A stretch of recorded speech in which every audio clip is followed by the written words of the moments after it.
大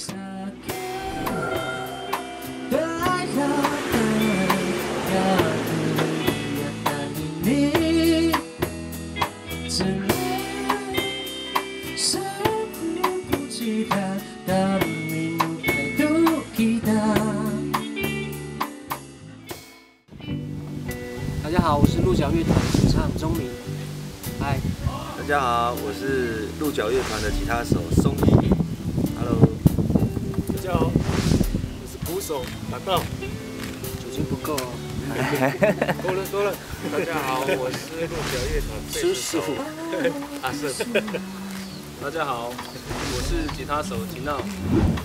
当初我们成立鹿角乐团是一个，我们当时就是我们这些朋友，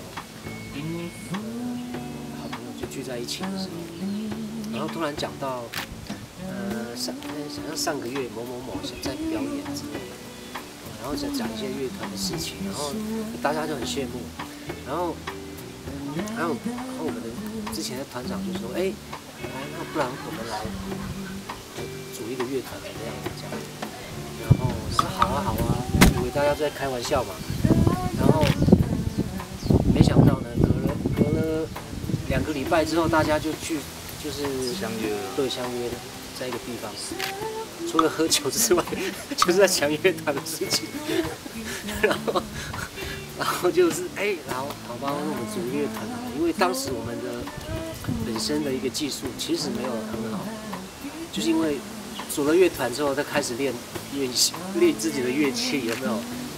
开始就是马上就进步的非常神速这样，所以一直到现在，以前都会弹一些吉他，刚好我们都会，只是说不是说很精。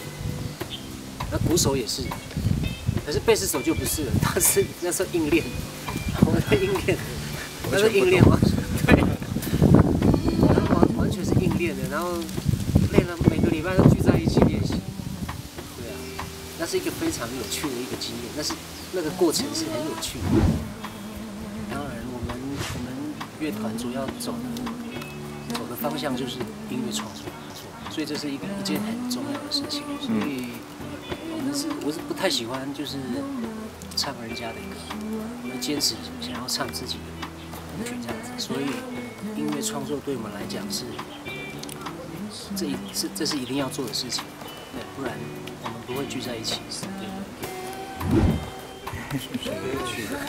对，非常多有趣啊！对啊，怎么讲？最有趣的是什么？你先讲。到你讲。其实聚在一起喝酒就有灵感了。这个也是一种啦，创作就出来了。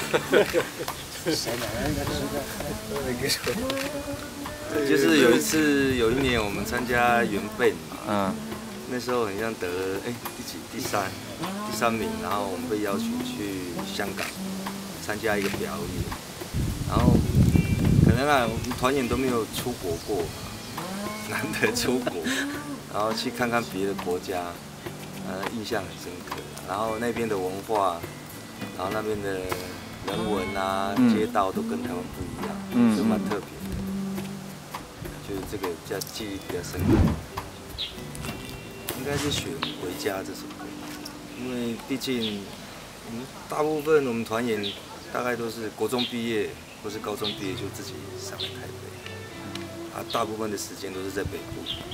当然都会有思念家乡、思念家人的那种意义在。有时候回去1年可能回去个2、3次而已嘛。有时候回去就看到老人家，哇，老得好快。所以鹿角乐团《回家》这首歌的意义就在这里，就思念家乡。也希望我们都市的原住民的朋友。要常常回去看看你的阿公阿嬷、爸爸妈妈这样子。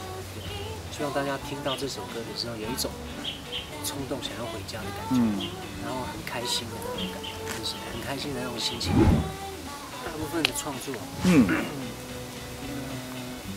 如果以族语歌来讲的话，就是以部落为中心嘛，然后例如传承啊。然后家乡的思念啊，然后我原住民很喜欢谈一些男女的那个情爱之间的那个就是关系这样，也把这些内容呢转为一个音乐上的一个那个主要的一个我们创作的来源，对。对音乐的那个方向来讲的话，我是觉得，那我自己有比较喜欢的乐风，可是如果以鹿角乐团的话，我是尽量不要重叠那些歌曲，因为尽量以比较不同的乐风去诠释一些歌曲。如果觉得大家感觉这个歌曲 OK 的话，就是把它整首歌就是创作下来，然后练团就一次练完这样子，对，所以我们的乐风不仅止于1、2种啊，我是希望说蛮多元的，对。像我们这种独立乐团，我觉得应该是没什么，不是说没有定位，只是说，它有可能也许有比那主流的有一些更不同的一个乐风出来，创作的那个灵感跟那个音乐的一些风格更强烈一点。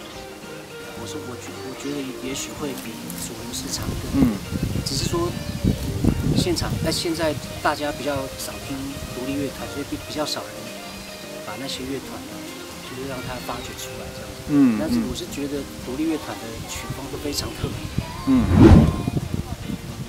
大家好，我们是鹿角乐团，我是主唱钟敏，我是吉他手吉闹，我是贝斯手阿胜，我是鼓手打豆，我是吉他手松义。